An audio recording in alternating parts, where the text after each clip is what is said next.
va démarrer cette séquence avec les bons conseils, les bons soins du docteur Alexandre Marchac. Bonjour docteur. Bonjour Jolie, bonjour. Ah joli, joli. Julia. Ah oui, j'ai compris. Jolie Ah bah, Julia. Jolie Julia. J'ai entendu joli, je me suis dit c'est Oh, génial, un sympa. chirurgien esthétique qui me dit ça. Donc aujourd'hui, coup de projecteur sur les soi-disant ratés de la médecine et la chirurgie esthétique. Vous allez nous expliquer les choses de façon très pédagogique. Mhm. Déjà, que faut-il faire quand une opération de chirurgie esthétique se passe mal?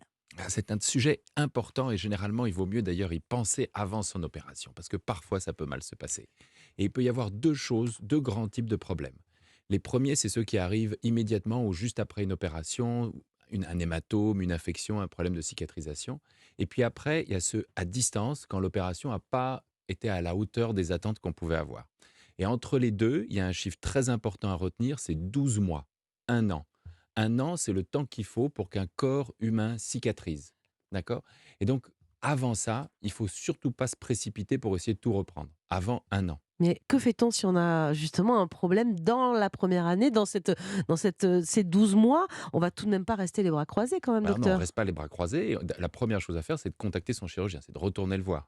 J'ai un problème, et ça, généralement, votre chirurgien, il est là pour vous accompagner. Vous avez créé une relation de confiance avec lui avant cette intervention, et elle doit se continuer. D'accord? Il doit pouvoir vous proposer des solutions.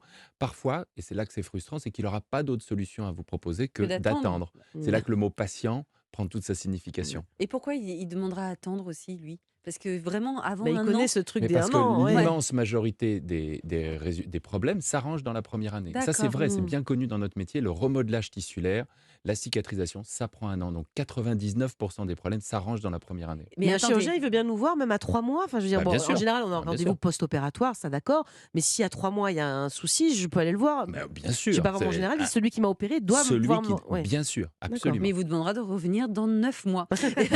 Et au-delà de la première année, docteur, qu'est-ce que je fais si c'est raté au bout d'un an, hein, je suis toujours pas contente et que ça correspond pas à ce que j'attendais? Et ben, encore une fois, on retourne voir son chirurgien. Et là, soit il peut améliorer la situation, il peut réopérer. Parfois, il vous dira, non, c'est trop risqué, ça vaut pas la peine. Là, peut-être qu'il n'a pas la même esthétique que vous. Vous aviez pas bien compris ce qu'il était capable de faire.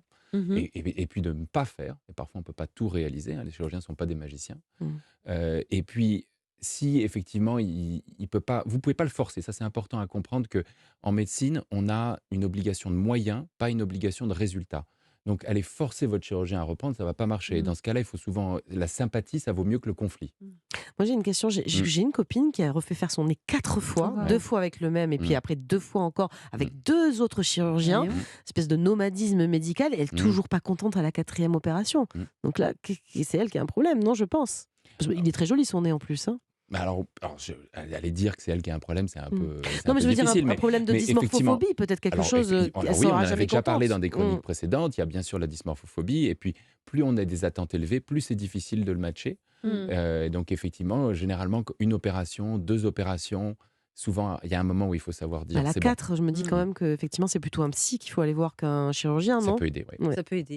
Mm. Quels conseils, vous pourriez nous donner, docteur, pour éviter d'être déçu justement par une chirurgie esthétique? Il y a des choses à avoir en tête? Oui, alors il y a trois grands conseils. La première, c'est de savoir que ça peut arriver et il faut essayer de bien faire préciser à votre chirurgien quelles sont les choses qu'il est capable de faire pour vous et qu'est-ce qu'il ne peut pas faire. La deuxième, c'est de choisir un chirurgien qui a le même goût esthétique que vous, Mmh. hein. Choisissez un chirurgien qui est un petit peu comme si vous choisissiez un architecte pour votre maison. Et comment on sait? Ouais. Oui, je veux bien. On Il a faut eu le regard regarder du cœur, hein. la gueule du chirurgien aussi, non? Parce que vous êtes très beau, par Non, mais exemple. ça change rien. Moi, ça n'a rien à voir avec des Non, mais comment on compétences sait Non, que mais mon techniques. si. chirurgien a la Donc, même C'est goût vrai, que Nat. moi? bah, regardez son univers, regardez Comment il l'intérieur de s'habille? son cabinet, comment il Ouais. s'habille, Il peut nous montrer des qu'est-ce photos de qu'il choses aime, qu'il a déjà les faites. patients qui soignent, et Ouais. est-ce que ça correspond à votre univers. Sa D'accord, femme? ça c'est sa femme, ça peut aider bien sûr, effectivement. Vous montrez Euh, des photos des précédentes opérations, par exemple, ça peut oui, nous aider c'est à voir. très Elle important, avait un nez bien comme sûr. ça, cette dame, Voilà. voyez. Et ça, Mm. ça permet effectivement à mes patients de voir, bah oui, ça c'est un chirurgien qui fait pour moi. Et puis parfois j'ai des gens qui viennent et puis ils se rendent compte que je suis pas fait pour eux, qu'ils veulent quelque chose que moi je suis pas capable de leur donner. C'est Mm. beau.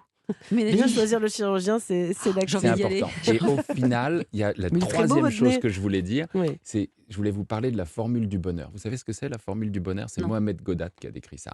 C'est bonheur est égal à perception moins les attentes. Quand Mm. on perçoit un événement positivement, le verre à Mmh. moitié plein, et qu'on a des attentes qui sont pas au plafond, pas irréalistes, la formule est positive, on est heureux, c'est le Mmh. bonheur. D'accord? Inversez la formule et vous verrez pourquoi est-ce que beaucoup de gens sont malheureux. Merci, docteur Marchak, qui est à la fois artiste, philosophe. Franchement, cette mise au Poète. point était très importante. Et un Merci très joli beaucoup. nez. Hein.